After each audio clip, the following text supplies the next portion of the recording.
Hello, I'm Joseph Wronka, and welcome to Creating a Human Rights Culture, which calls for a lived awareness of human rights principles in our minds and hearts and integrated into our everyday lives. Thus, it aims to promote awareness of the human rights triptych, which consists of the United Nations Universal Declaration of Human Rights at the center. It is the authoritative definition of human rights standards drafted under the able leadership of Eleanor Roosevelt.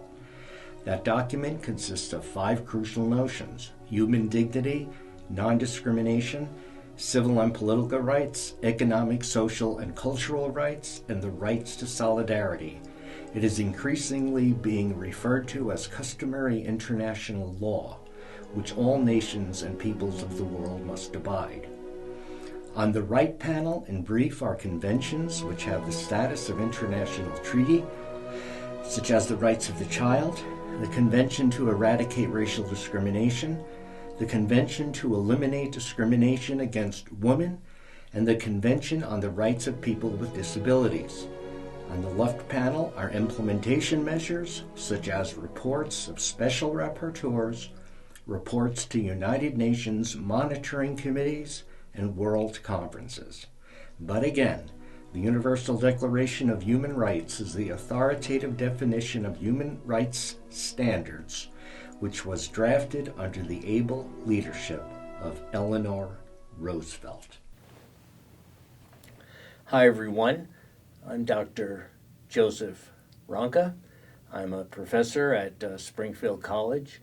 I'm actually a professor emeritus as of May 11th, but they told me I could call myself professor or professor emeritus until September 1. I don't really know what they're doing, but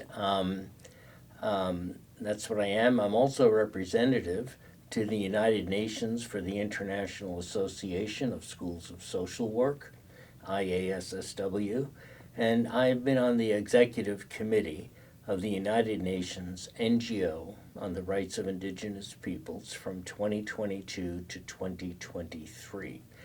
I was also a Fulbrighter in Pakistan back in 2015, and that is why I am entitling this chapter of the series, Creating a Human Rights Culture, an educated layperson's comparison of the UN Universal Declaration of Human Rights with the United States federal and state constitutions and the Constitution of the Islamic Republic of Pakistan. You can contact me at josephronka@gmail.com or jronka@springfieldcollege.edu. They tell me I have access to my Springfield College email in perpetuity. You can also go to my homepage at www.humanrightsculture.org. Now, a lot of what I'm going to talk to you about is in my latest book. Here it is. Ta-da! I can't believe I wrote this. Thank you, Springfield College, for giving me sabbaticals to do this. Human Rights and Social Justice, Social Action and Service for the Helping and Health Professions. This is the 3rd edition. It's put out by Cognella Press, and you can get a copy by going to that URL at Cognella Press, blah, blah, blah.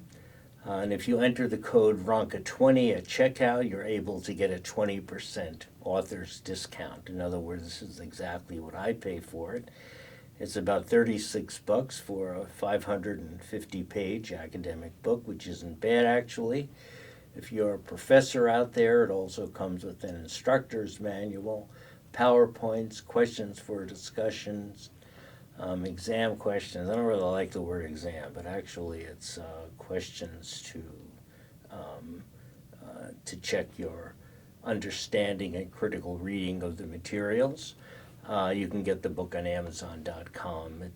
It's a few bucks more, but it's best to get it at Cognella.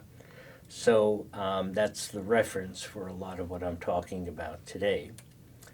Now, I'm going to be talking about the Universal Declaration of Human Rights, and there we have Eleanor Roosevelt, chairperson of the drafting committee of the UN Universal Declaration of Human Rights, which was endorsed with no dissent by the General Assembly in 1948. Today it is increasingly referred to as customary international law, which all nations must abide. Apparently, every country in the world has now signed on to it. The Soviet Union didn't sign on at the time because they felt there was too much an emphasis on civil and political rights, which is what I'm going to be talking to you about, such as freedom of speech, freedom of the press, and not so much emphasis on economic and social rights. The Soviet Union, they had a comment, what is freedom of speech on an empty stomach?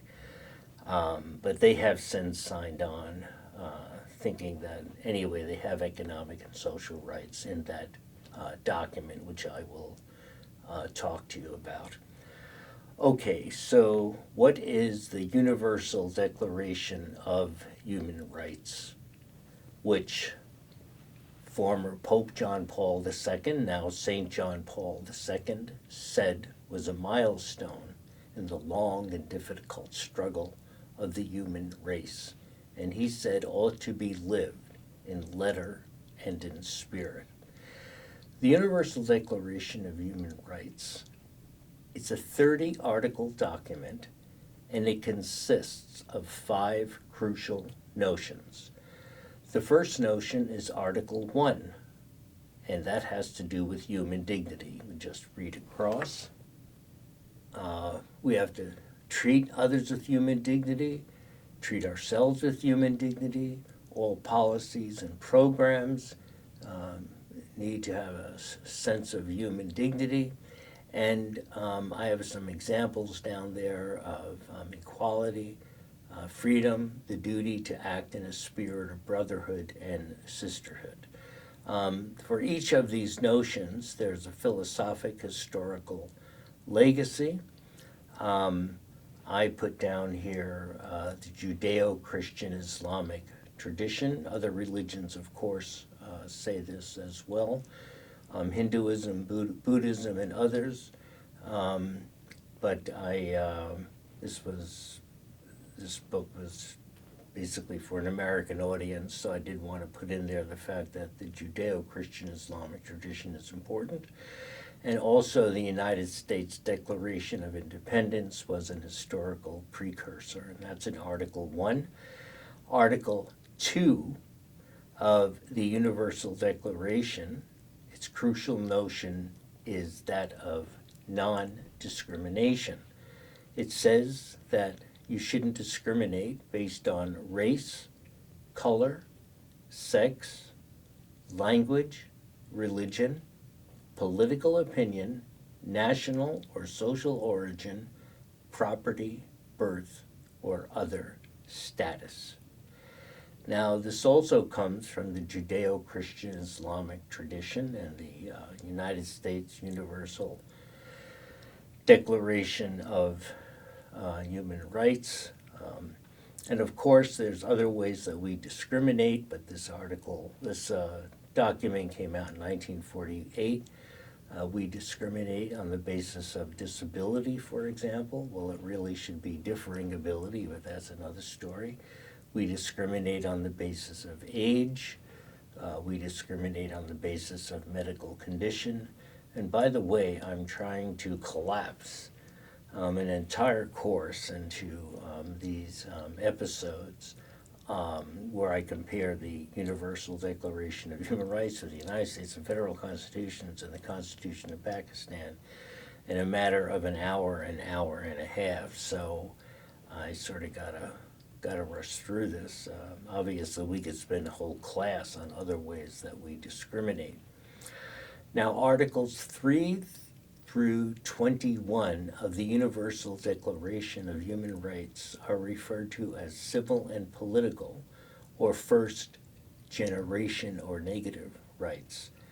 Very roughly, in the Universal Declaration of Human Rights, these articles emphasize freedoms of thought, religion, expression, freedoms to access information and to impart information. They also talk about the right to privacy and to fair and public hearings. This legacy is the United States Constitution's Bill of Rights and Roosevelt's For Freedom's speech that he did in 1941. He said that basically people have freedoms of expression, freedoms of worship. People have to have freedom from fear. He's talking about the right to peace, which we'll get into shortly, and freedom from want. People have the rights to food, shelter. And this Roosevelt's For Freedom speech was immortalized in Norman Rockwell's For Freedom's paintings, which you might want to go look at. They're referred to as negative rights, basically because they emphasize the fact that government should have hands off. If someone wants to express him or herself, they can just do it, and government should have hands off. Articles 22 through Articles 27 of the Universal Declaration of Human Rights are referred to as economic, social, and cultural rights, which also is referred to as second-generation rights or positive rights. These are rights to meaningful and gainful employment, rest and leisure, health care, food, housing, education, participation in the cultural life of the community, special care and assistance for motherhood and childhood, whether kids are born in or out of wedlock, and the philosophic historical legacy of these rights is in large measure the Soviet Constitution of 1923 and also Roosevelt's For Freedom's speech. These rights are extremely, extremely important, and you also need to know that Eleanor Roosevelt and the United States delegation to the drafting of this document, and the drafting of this document was basically led by an American, Eleanor Roosevelt. And I don't know, if you want to make America great again, President Trump, former President Trump, I guess I have difficulty saying that, but that's okay. Let's make America great again. Well, it isn't America, it's the United States of the Americas, but that's another story. And let's think of Eleanor Roosevelt and her leadership. But let me get back a second, because Eleanor Roosevelt, basically, the U.S. delegation said that they were pushing these rights also, believe it or not, rights to health care, rights to shelter. And the U.S. delegation said that when it comes to meaningful and gainful employment, what Eleanor Roosevelt said is that employment, in the opinion of the United States delegation, is socially useful work that contributes to the development of the human personality and is paid reasonable wages. One of these days I would like to see that operationalized, and I would like to see that on the front page of the New York Times, but that's another story. When I lived in Alaska, apparently a person was employed if they worked 1 hour a week. That's not the true definition of employment. Employment means socially useful work where the worker can develop and can also get paid a reasonable wage. Well, anyway. Now, Articles 28 through Articles 30 are referred to as solidarity or third-generation rights. Basically, these rights emphasize cooperation among various governments of the world. So, what are some of the rights? Everyone has a right so that their government cooperates with other governments. What are some of these rights? It emphasizes a just social and international order, It emphasizes self-determination, peace, preservation of the common and cultural heritages of humanity, development, humanitarian disaster relief, and international distributive justice. In other words, the poor countries of the world have the right to the wealth of the rich nations. Just think about that.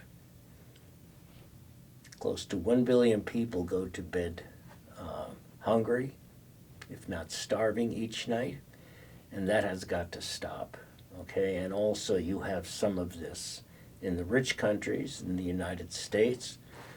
The Children's Defense Fund had said at one point that 1 out of 3 kids in the United States goes to bed hungry each night or is at risk of being hungry.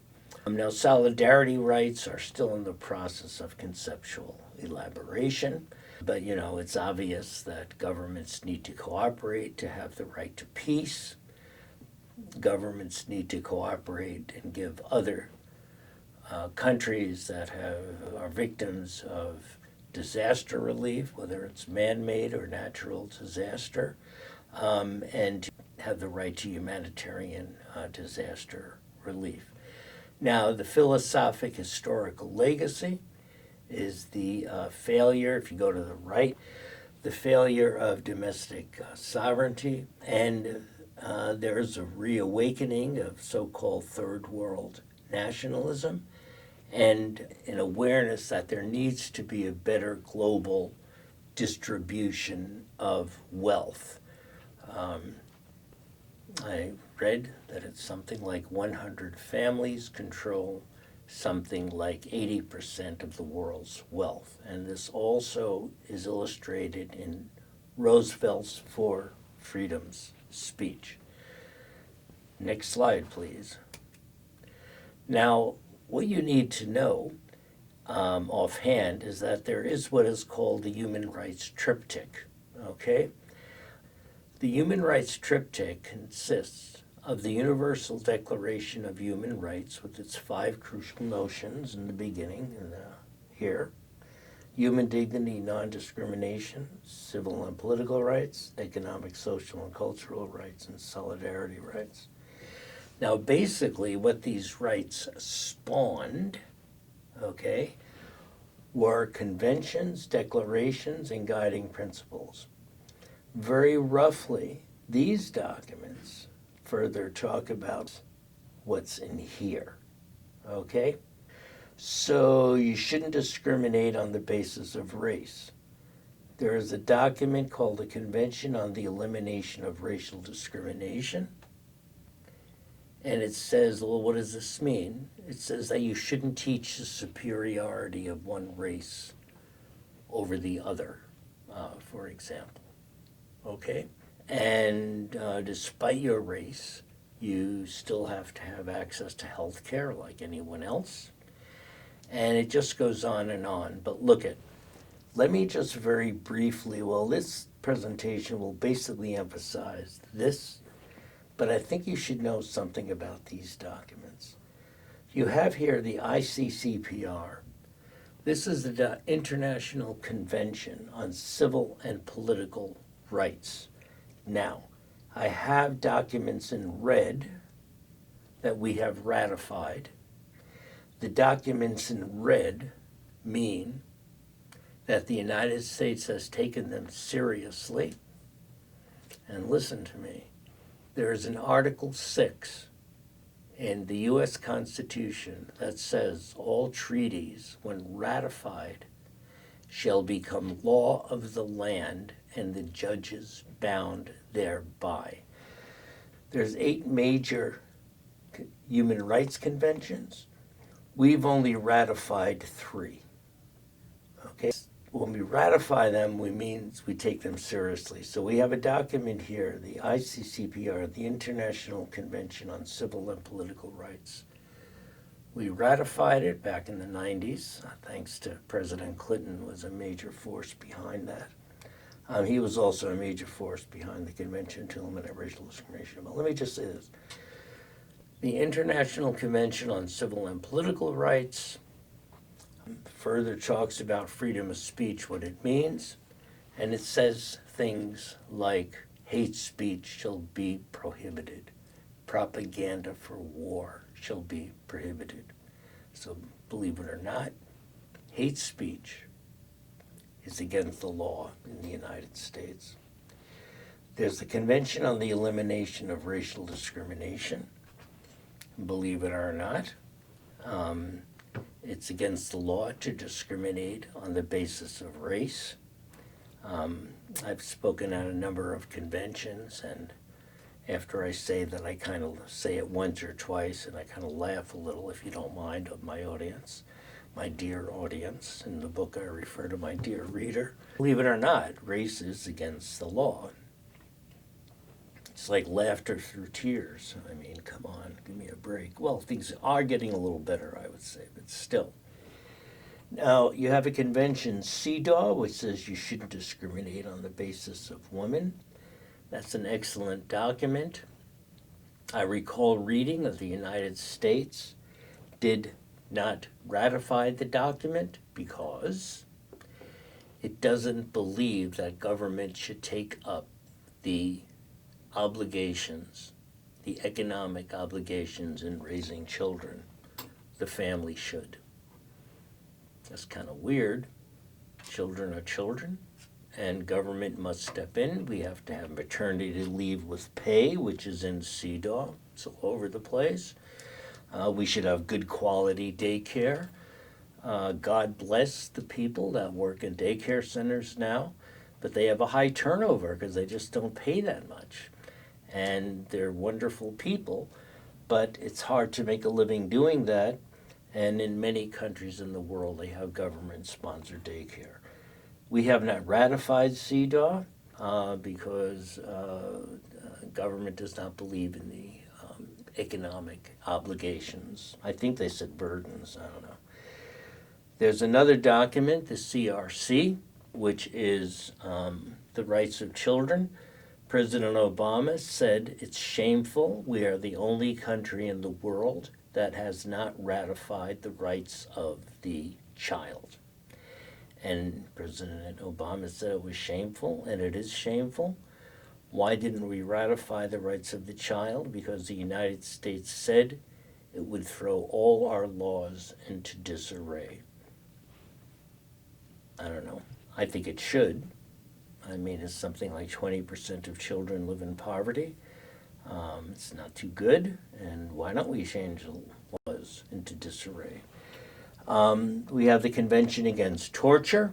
Thanks to President Jimmy Carter, was a main driver behind that. We ratified the Convention Against Torture, and torture is also against the law.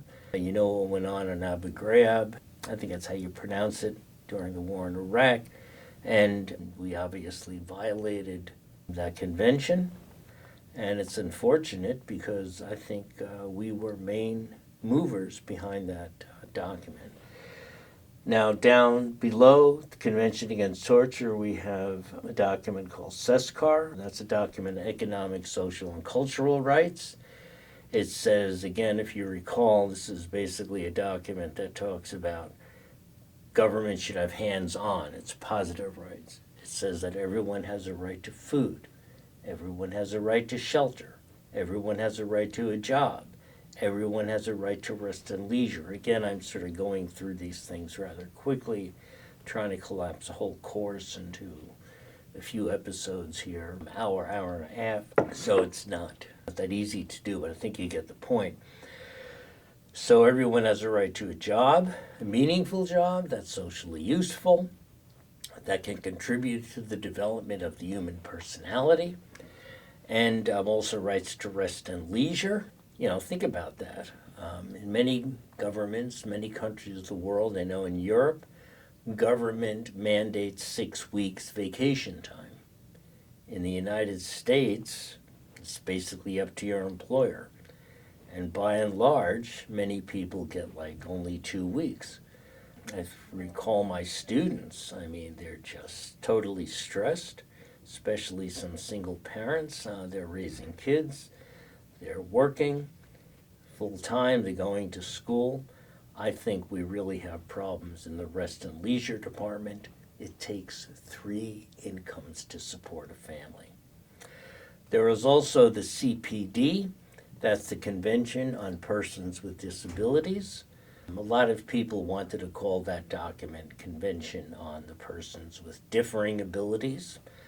The United States was one of the people that was against that. We have not ratified that document. I think it's unfortunate because the ADA was quite a breakthrough globally. The American with Disabilities Act was one of the first that basically, and actually, hey, we got to be fair, there were many compassionate conservatives that were into that document. President Bush, the first one as I recall, was a strong supporter of that, and after that was passed, many people that had so-called disabilities had more access to buildings and things like that. And that's okay. There is another document called the CMW. That's a document on the Convention on Migrant Workers. The United States has not ratified that at all, and that convention does talk about things like the need for better ways that people that migrate to another country can have expedient ways of getting into the country so they don't have this so-called illegal immigration.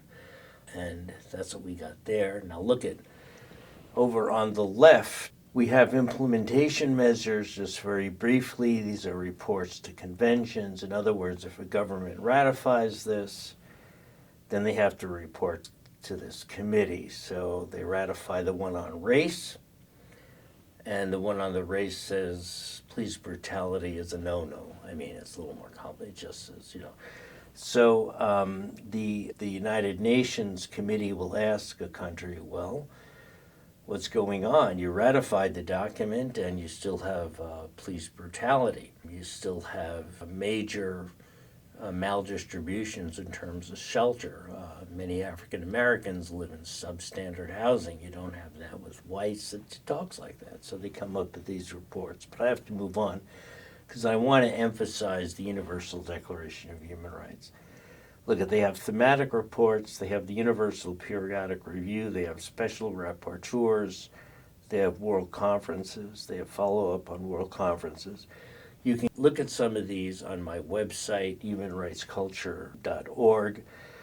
They had, for example, a special rapporteur on poverty in the United States, and the special rapporteur told the United States, well, look at, first of all, you should ratify the Convention on Economic, Social, and Cultural Rights, and then do something about poverty in your country. And it says things like, when it comes to taxes in the United States, it's just totally opaque. Nobody really knows. There's just an explosion of billionaires in the United States, or what are referred to as CENTI billionaires, that are hundreds of billions. And what's going on? And people are getting poorer. Why does the United States spend 55% of the world's,